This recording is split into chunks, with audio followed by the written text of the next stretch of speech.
Okay, people, thank you for joining me. 9 a.m. UK, 7 p.m. here in Queensland, and 8 p.m. down there, Victoria, Sydney. I don't think we've got any keen Kiwis who would be 7, 8, 9, 10 p.m. at night. The topic here today is probably my favorite. It's the one that I've spent decades trying to understand and work on and teach and constantly finessing. It was in the TV industry when I was acting and TV presenting that I had this desire to understand what just be you meant. The reason being is that if I was in a state in front of the camera that wasn't what the director wanted, the director would often say, Andrew, just be you.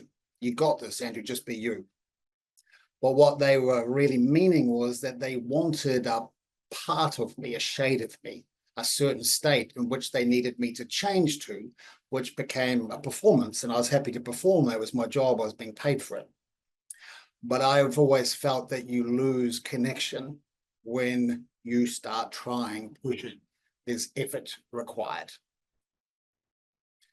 Okay, so I'm going to frame up how this is going to work. I'm going to make it nice and short and sharp and punchy. I'm going to aim for that 45-minute mark. Authenticity is the baseline to presenting. Okay, doesn't matter if you're on stage, on camera, you're pitching in a boardroom. Authenticity is the baseline, it's not the end goal. So whenever I'm working with people, that is where we start. And there's a really simple way. I say simple, but this took me decades to figure out. But I will teach you that and give you that before you leave tonight. Okay, but to make sense of that, I need to give you a bit of understanding of what the rest means. Do you know why children and animals are so engaging on camera? There's a rule in the TV industry: never share the screen with a child or an animal. Does anyone know the answer to that? I've probably said it in a few posts. Probably because they're just being themselves. Completely unpredictable. They're really dangerous on camera. They steal the show. It's like our friend Andy Coley was on, I think, BBC News in the morning just the other day, and he was his post said that his dog made an appearance. And I was like, that's it, Andy. No one's going to be watching you. They're going to be watching your dog. Children and animals are unpredictable. And when we are being truly authentic, we're quite unpredictable ourselves. We have this infinite range of how we can act and react in any given moment. But it is our sense of self and our human nature to mold ourselves or to present ourselves to people in order to be liked or approved. We can't help it. It's just the way we are. When Michelangelo was asked how he created David, his reply was, it was simple. I just chipped away everything that wasn't David. And as presenters, that's exactly what we have to do, is chip away everything that we've really been taught. So what I'm going to teach you tonight is probably quite contrary to what you've been taught. It'll be the opposite, and you'll have to undo a lot of the training that we've had in the past. That's what I had to do, and that's what I teach. So whenever I work in person, and I was in London June and September last year, I would say 95% of people who get up and work always begin with a performance. There's something just naturally, we breathe in and we take on a different shape, a different energy. It is our perception, the perception of what we think a speaker looks and feels like. It's what we believe, or our perception of what we think the audience wants. Okay, so this is what happens when we get on stage or when we get on camera. We become a character of a speaker, which is why there's a real common character that everyone plays on stage. Which is why when you watch TEDx and keynotes and people speak, that most people look and feel the same and they don't stand out. Okay. Authenticity creates the connection. So that's what we're working on tonight, is authenticity creates the connection. That's where it comes. That's why it's the baseline. If you want to connect to your audience, then allow the audience to see who you are. And we'll put some of these fears at ease, because I understand that that's easier said than done when you're nervous or scared or don't want them to. It's easier to wear a mask. That's just what we're like. The engagement part of presenting is the craft. So you've got authenticity, which creates a connection, and engagement comes from the level of craft, the tools that you have. So I teach a lot is in the delivery. Trish here, Trish, nice to see you, is in my mastermind, and we work on delivery. It's the how you do what you do. But the how you do what you do needs to be on top of already having the connection. In fact, Trish, if I can use your example, if that's okay, we had a meeting session last week, and Trish was going over the beginning of her keynote. And without her knowledge, or without her knowing subconsciously, whenever she started on a keynote, she took a breath and moved into what her version of a presenter looked like. And I kept taking her back, and I could tell that she was probably frustrated with me, but I kept bringing her back to the start. I said, I don't want you to do anything. Just tell me the words. Just say the words. Like tell me the words like you don't care. Andrew, I don't care how they come out. And when she did that, she chipped away she let go of everything that wasn't Trish. And I think you started off with 4 or 5 words. And those 4 or 5 words landed deeper than the rest of her keynote before. We felt it. We were there. The energy's different. It was like the words had more weight to them. Okay. I am not doing any PowerPoint, by the way. I'm just going to keep it here, keep you guys on the screen. I don't want to distract you with PowerPoints, but I do have notes here to keep me on point. Although if I'm working authentically, I will also probably go off and find a different way of articulating things today. Has anyone here ever worked with horses before? Anyone ever done equine assisted training or been around horses or, okay, so I know this is very left field, but I use horses in my training for speakers. And what horses do is they reflect back to you exactly how you're being. And they have less, their bullshit meter is so much more on point than mine. Okay? They, without fail or care, will show you exactly how you're being. So here was me back in 2020 when I first did this. And I teach authenticity. And here I am in this, in the pen and the arena with, I think there was like 11 horses. But I was trying to be calm. Trying is the key word here. So I was trying to be calm and that lower my heart rate and show this horse that I was relaxed. I wasn't a threat. I'm just part of you. Let me into the herd here. And so what the horses, because my external world and my internal world were the opposite, the horses walked to the other side of the arena. And it was only when I gave up and quite despondent, because it's a little bit humiliating, I sat down on the water trough and I gave up, and I literally had my head in my hands. And I felt a nudge on the back of my head and it was a horse. The difference was I'd given up trying to please or to show the horse something. I was just being me. And as the day went on, the more I started to understand this deeper level of authenticity. By the end of the day, I was play fighting with the leader of this herd, and the horse and I had this connection going on that I've never experienced anything else like it in my life. And it is why I still use it in my training. So when I come back to the UK in September, I'm going to be doing a 2-day, one with me and one with the horses near London. And I'll do something in Melbourne at the end of the year as well.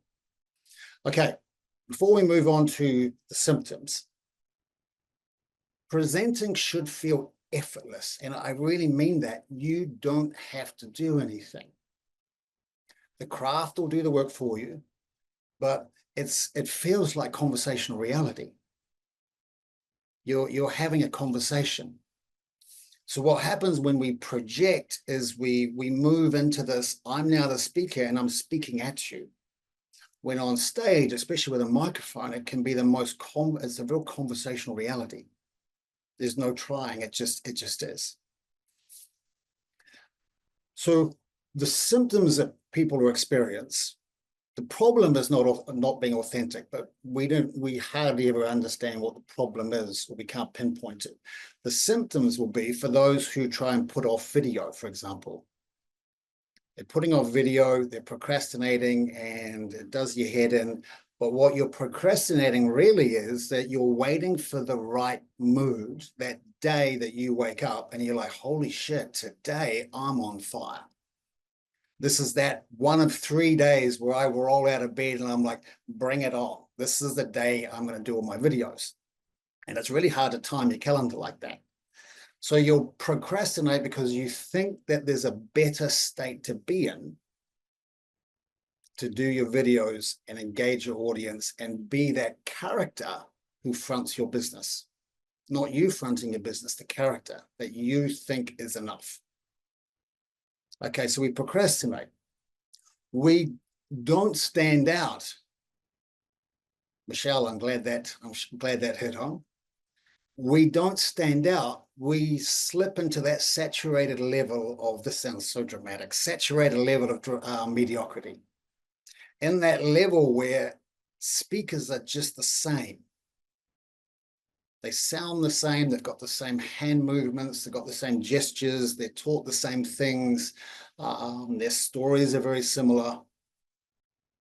But it's the projection that is the same in that level of mediocrity, or that middle layer where speakers just don't stand out.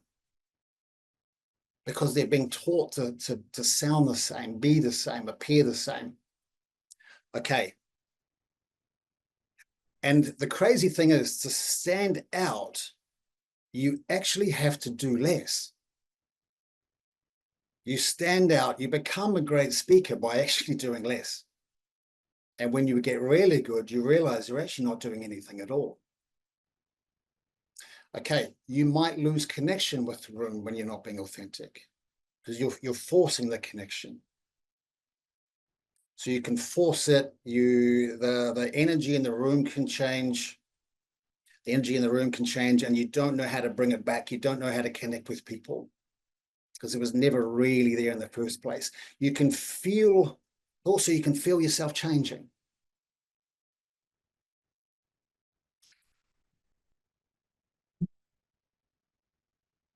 Really nice to see you.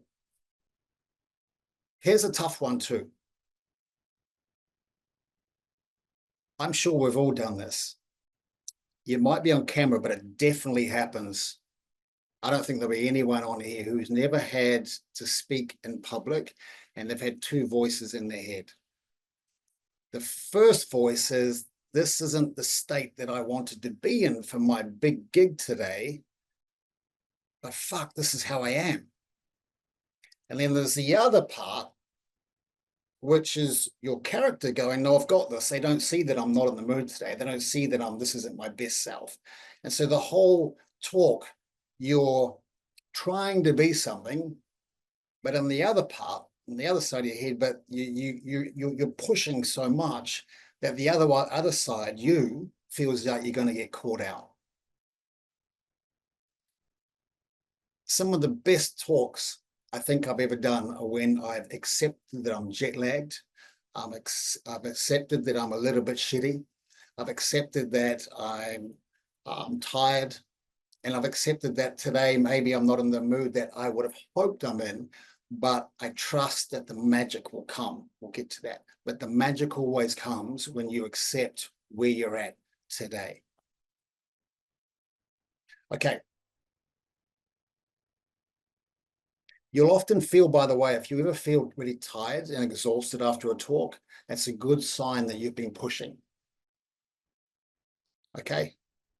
I think we've all experienced that when you're speaking or done a lot of videos, you feel quite drained, and that's because you're pushing. You're constantly in the push. All right. So connection versus engagement. Just to reiterate that, connection is from authenticity. How you keep people engaged is the craft. I'm going to give you some examples of craft. Craft is changing your pace when you speak. That'd be a tool of craft. Our craft would be a pause full of intention. The craft enables you to keep the audience's brains engaged because brains crave novelty. So if your voice can be an ever-changing landscape, your audience is going to stay engaged. Okay, so craft has a lot to do with voice.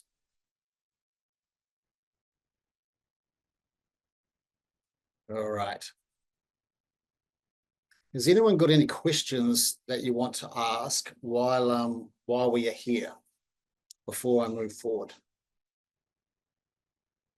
Scepter. Hey, you said something about feeling tired after giving a speech. Would you say that's a good thing or a bad thing? Is it tired because you're trying too hard, or tired because you've done a good job? Normally, if it's only a short talk, let's say like 45 minutes or an hour, it's a sign that you've pushed. So it's not a good sign. Not a good sign. All right, okay. Yeah. And just to make everyone feel really normal, even after 30 years, 31 now, I started young, by the way. Even after 31 years, I still feel it when I push on stage or camera. I can feel it. But I get to pull myself back and come back. I come back to myself, but I can feel myself pushing. Okay. Without a level of craft, you're like a yacht out on the ocean with the sails down, and you're just at the mercy of the tide. So the tide will be the content. The content is driving you. When you have a level of craft, you're able to drive the content. Does that make sense? There's a couple of nods, I think. Good, good. All right. Trish, thanks for letting me use you as an example, by the way. So we're going to have to reframe most of the advice that we've ever received of what it means or looks like or how to be a speaker. And the first thing here, and there's one thing you take away today, it would be this. Hopefully there's two though. There's no right state. There's no right state. Because if there was a right state, that would mean you'd have to be in it every single time. The beauty of there being no right state is that every state that you're in is going to influence your truth today. Every state that you're in is going to have a different effect on the words you choose and how you influence your truth. So how you articulate your topic and your points.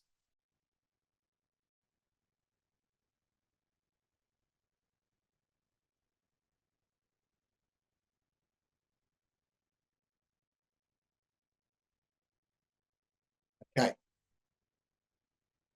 Think of authenticity on a timeline. hope this works. Think of authenticity on a timeline. You've got the past and present and the future. The authentic speaker is in the present. The future is your fantasy of what it looks like to be a speaker. You're living in the fantasy. This is what I think a speaker would look like, so I'm going to model that. I've seen Tony Robbins speak. He's good. I'm going to model what Tony Robbins does. And I feel like we've all seen that. The past would be, I'm going to model what I remember, or a moment, or a state, or a feeling that I had when I was really engaging and on point. I don't know, I was just on fire that day. I was cheeky, I was charismatic, I was just on, I was firing. And so we model the past, a past behavior or a feeling. But in the present, it is embracing how we're feeling right now, and knowing that when we're relaxed enough, and I know that's easier said than done, but when we're relaxed enough, we'll be able to act and react in any given moment how we would act and react. Think about all the different facial expressions you have and gestures when you're relaxed and around people that you know. All those different facial expressions versus the ones where you're being your fantasy of speaker. It's different, isn't it? Think about the people in a TEDx, for example. And we have the typical TEDx, and not to take the Mickey out of TEDx, because it's a brave and exciting thing to do. It's a great stepping stone. And some people hit the ball out of the park. But mostly it's the character of a TEDx speaker. The arms, the hands, the nods, the looking out, the things that we are told to do, instead of you just standing there and having a conversation with the audience. Because that's what the audience want. And this is going to be contrary to what I just said. Remember that the audience don't know what they want. The audience only know what they've seen before. The audience don't know what they want. It's up to you to bring something different. And the thing that is most different about you is you. So when you model something else, the character of a speaker, you're not bringing anything. Okay. Here's a word to take away. It's called projection. My acting teacher for like 10 years used to call it indicating. He'd go, Andrew, honey. I don't know why he called me honey, he called everyone honey. Honey, you're indicating.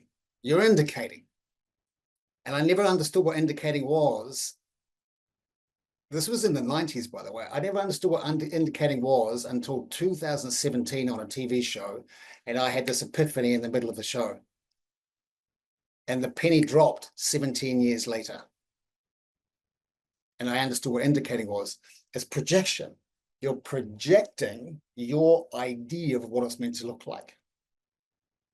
You're projecting your idea of what it's meant to look like. You're projecting likable. Who doesn't want to be liked when they're on stage? We don't intentionally go out there not to be liked, but we project what our idea of likable looks like. Is there anyone on this, anyone in this webinar who genuinely, I know this is a weird thing to own up to, is there anyone who really struggles to think that they're likable? I mean, I'm happy to say, well, I feel like I'm likable enough. I don't have to try too hard. It's actually when you try too hard that I'm probably not likable sometimes. But what we do is we go on stage and we project our idea of likable. We project our idea of a speaker. We project our idea of smart. We project our idea of what confidence looks like, which is the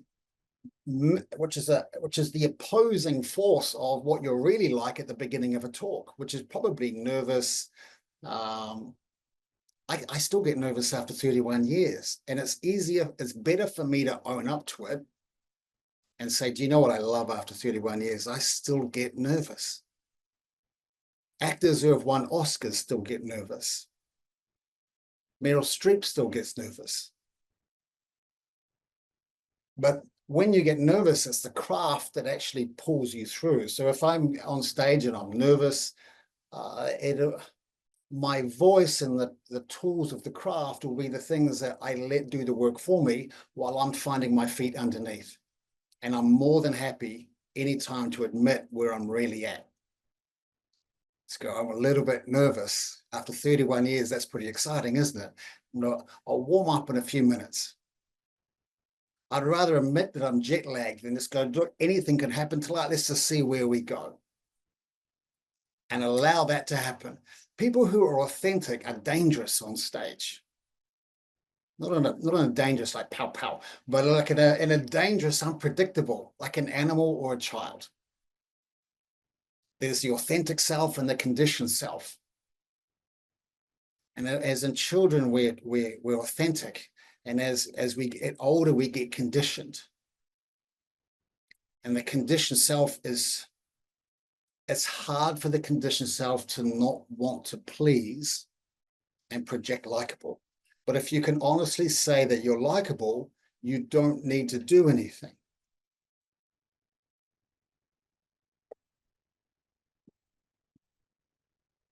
Okay, the changes that you make to your state are your need and not for the needs of the audience as well. So that any change you make to your state is for the needs of the audience, sorry, for yourself and your ego, not of the audience. Okay, any adjustments? Okay, so I'm going to read or summarize what we've had so far on this block of 30 minutes. We project our idea of what a speaker looks like. We project our idea of likable. So anything that is layered on top of who we really are is the mask or the projection. That is the gap between who you are and what the audience are receiving. Now, energy is information. Can we agree that energy is information? I know we talk about body language and tone and words being the least effective in our communication, tone being the next one up, body language being the one up from that. But I would say, especially with the horses, but I would say above that, and maybe it's not quantifiable, I don't know, but it's for me, it's energy. I know when I'm watching a speaker and they can be crisp and on point, they could be great performers, but if I'm not feeling them, I'm not there. I need to be moved, and the audience isn't moved. The audience isn't greatly moved by the act. They're more likely to be moved by the purity of the act. I don't know if it's because I'm a purist. I love this. I love this craft. It's been, well, most of my life now. But I love the purity of this craft. And when I talk about, I talk about redefining what world-class presenting looks like, and that's what I mean, is changing this need to fit in as a speaker and being able to strip everything away where you are just the speaker. If you chipped away everything and walked on stage, the energy that your audience is picking up is clean. What are they receiving? I can hear Nathan, I can see Nathan, and I can feel Nathan. And that's when they moved. In fact, Trish, that's exactly what happened to you last week. That's exactly what happened, wasn't it? Is you didn't do anything. And those 5 words, the rest of us just sat there and went, that was it. When you stop doing anything, when you stop trying. There's a principal I worked with middle of last year and at a private school, and we all know probably what private schools charge. And they do that, the couple of days of open day where the parents come in, the hopeful parents, willing or wanting to find the best education for their child, and in this case, for their daughter. So the principal's speech or her keynote to these teachers was worth, over 2 days, was worth millions of dollars. When she was first delivering her speech, it was the same thing. What I saw was, I'm just going to name her Sue. Sue was trying to be the principal. I'm showing you that I'm the principal. It's like a CEO who gets up and speaks and they present as the CEO, but who their audience most resonate with is them, the human, the man, the woman. Does that make sense? So when the principal was giving the actor the principal, my job was to strip all that away. And then she delivered what she said was the best keynote she's done ever since being a principal. And effectively, and how she worded it was, I didn't feel like I was doing anything. It felt really easy. Okay. So now what are we going to do to change how we present to be more authentic? What are we going to do to change how we present? We're going to chip away everything that's not. Okay, but how do you do that, Andrew? The first thing that you have to let go of is when you go on stage, is you get to choose certainty or magic. I know what one I want to choose, but the options are certainty, A, certainty, and B, magic. The audience responds to magic, as you can imagine. Certainty looks like this. I've learned how I'm going to say this. I know this back to front. And with a TED or a TEDx, we've got to learn pretty much everything down pat. We have to learn word for word. That gives you a sense of confidence. But then you want to let that go. So I would be what you call an over-preparer. I learned in TV that I started to win when I over-prepared. I started to win when I prepared more than anyone else. That's when I walked into the audition rooms and had what's the word? A swagger. I had a confident swagger instead of I hope I don't screw this up. It was actually, I'm going to be really damn good today. These guys better bring their A game. All right. So, but then when I got into the audition room, or then when I go on stage, I'd let it all go. It's all there. Then I allow the state to influence my truth that day. I let my state that I'm in, naturally, not forced, to influence the words that I choose to articulate my topic and my points. And magic normally comes from that. I'll explain where that magic comes from in a second, and I'm just going to write it down. Okay, so the first step that I would do, and this is the first step of my method, is called no change of state. But this is how this works. On the side of stage, I'm going to give you two things. And all right, no change of state works like this. When you need to do it, you ask yourself, how am I feeling? So my answer, let's say, I'm just going to use jet lag because I've talked about it already. It's like I'm jet lagged, I'm tired, I'm not quite onto it. We know how jet lag can feel, especially if you fly. When I fly from here over to UK and speak, I have to deal with the fact that my body and brain feel like they're still back here in Australia. Okay? It's like a spiritual experience.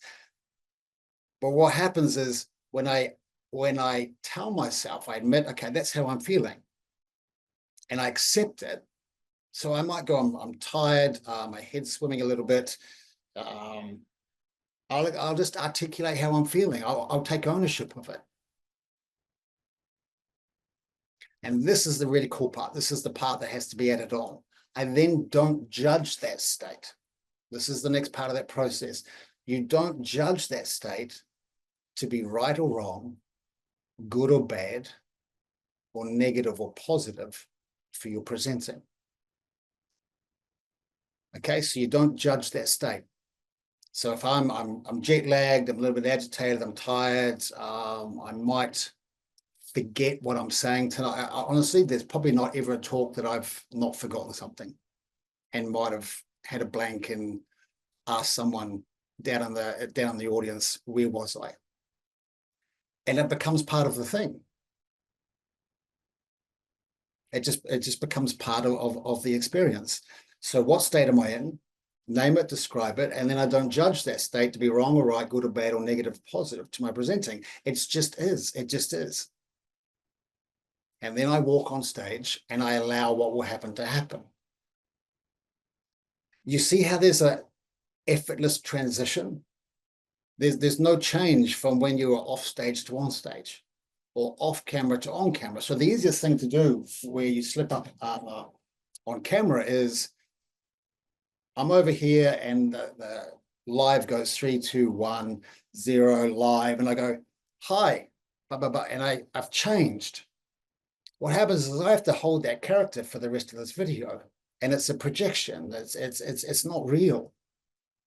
And we see so much of that in our feeds, and this is where you scroll past and you go, it doesn't, I know what you're saying. This is what we experienced, or Trish experienced last week, was what she was saying was amazing and poignant and needed to be heard. But when it was said through the mask or the projection, it went straight past us. But when I'd frustrated her enough, maybe, and she let go and just said it, all of us started nodding. And you're in. You kind of forget what you're doing and going, what, you're going to stop there? Why would you stop there? You've got my attention. So no change of state. It's the first part. The other part that you can do, the other thing that you can do, and you can do this on camera and you can also do this on stage, is you can talk to someone off camera or off stage, or pretend to, or you can have a conversation with yourself, a normal conversation, by the way, don't act, just talking about stuff, grocery lists, it doesn't matter. But have that conversation off camera and then just effortlessly move on to camera and begin again. Have a conversation with someone on the side of stage, the organizer, the workshop holder, whoever it is, and then just walk out and begin from where you just left off in that conversation. It's an effortless transition, off stage, on stage, off camera, on camera. You should never procrastinate doing your videos ever again if you try this. I learned that off a TV presenter called Peel in New Zealand. And he would always start with, and well, you know, give it a beat so we could cut. And then he goes, oh, well, you know, da, da, da, da, da. So it was the same energy he'd move through instead of the action, da, da, da. There's a difference. There's a difference. Or he'd have a side conversation with either cameraman or the lighting or the sound person. But you can have a conversation with the light switch, or the cat, or the dog, or your kids, or whoever it is, and it will do exactly the same thing.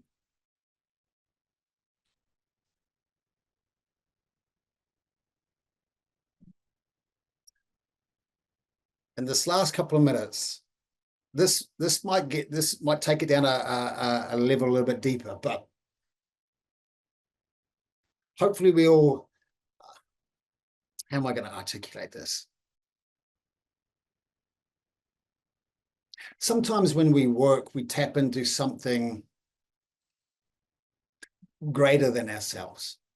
And I'll say, I'm not religious, by the way, but whenever I do workshops, because I speak about God, people often message me afterwards, go, I really love how you're religious and you bring religion to the stage. I'm like, okay.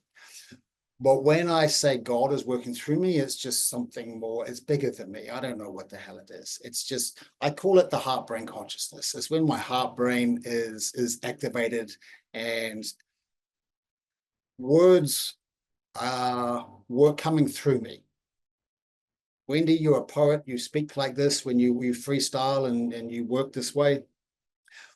So when before I was talking about certainty or magic, magic is when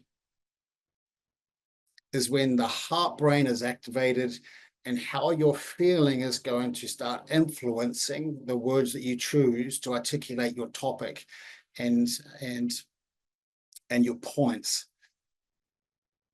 It's when you start articulating things in a way that you've never articulated them before.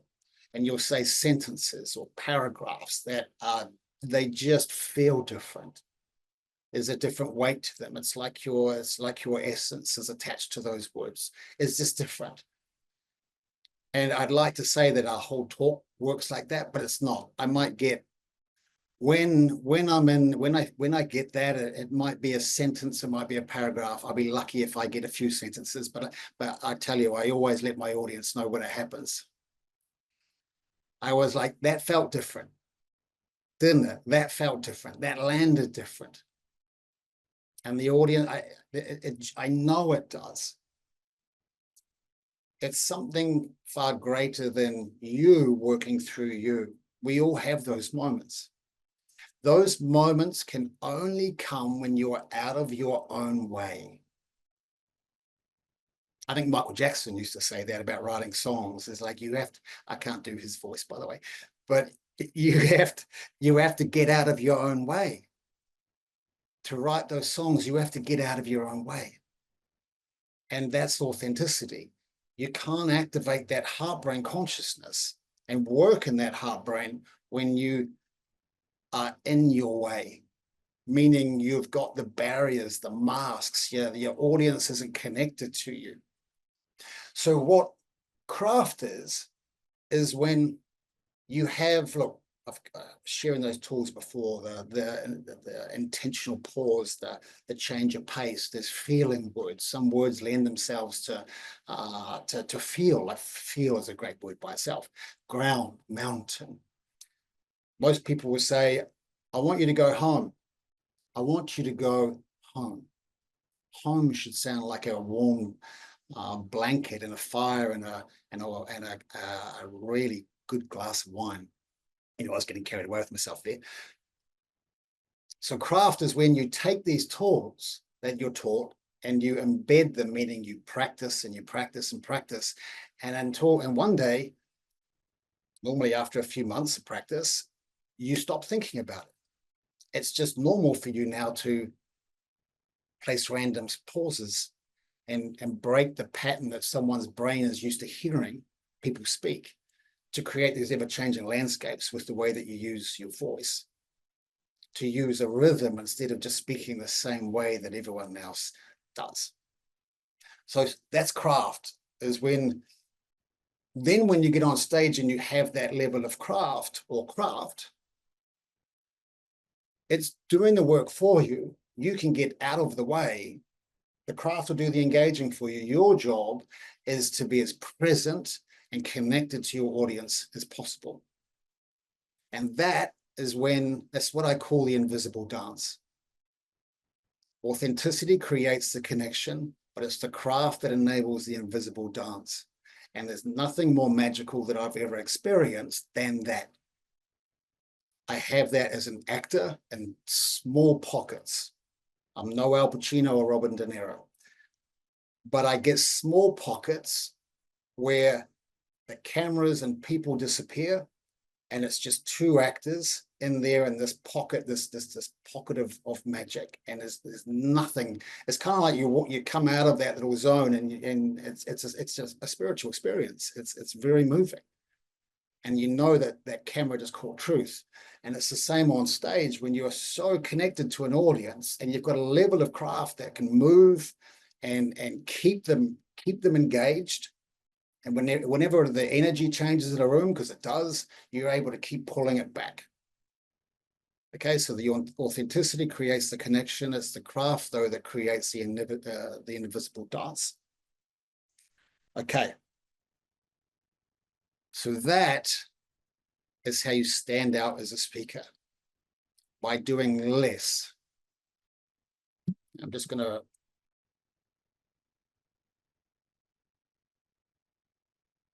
nice. Just looking at those comments. This is how you stand out as a speaker. To be the most authentic speaker in a room, you do less. You become aware of when you're pushing. You become aware of when you're pushing. You become aware of when you're not just having a conversational reality. Okay. Anyone ever seen Yellowstone? Ever seen Yellowstone? Okay. Yellowstone, the acting there is very conversational reality. I loved it. I didn't expect to be hooked in. I only just finished what feels like 27 seasons.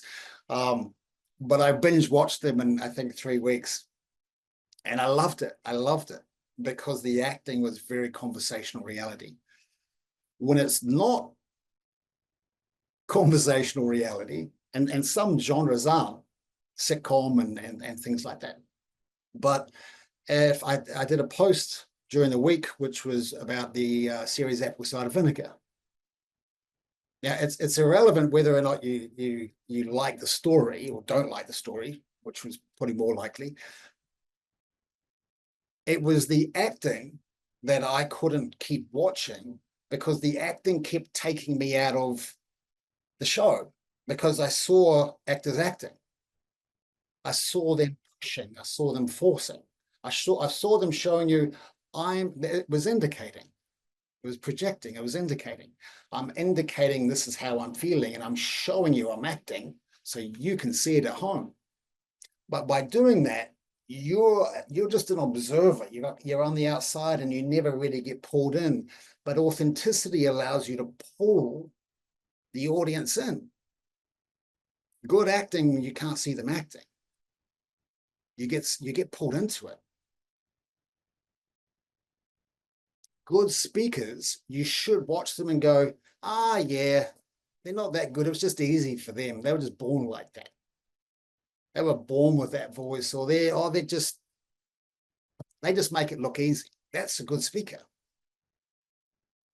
It should be so effortless. And it literally should be you feeling like it's the most effortless thing that you can do. All right, team. So those 2 things to get authenticity for yourself. To be authentic when you're speaking is a no change of state. No change of state. Ask yourself, how am I feeling? Describe it. Then don't judge it to be right or wrong, good or bad, or negative or positive, and roll with it. And allow yourself to work moment to moment to moment on stage or camera, because your state will change. You can't get into a room full of people and it not be influenced.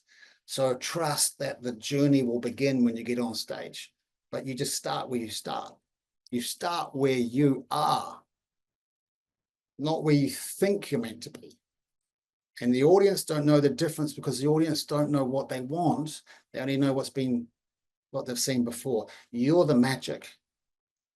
Okay, what was the other thing that I said? No change of state. There was one other thing. I wrote it down.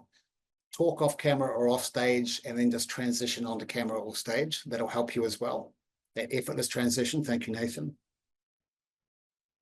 By the way, when you're authentic, you'll attract your people. If you ever spoken a lot before and you keep getting strange people, it's because your act is attracting the act. Your act is attracting that tribe, that energy. And you won't procrastinate anymore with that. No change of state either.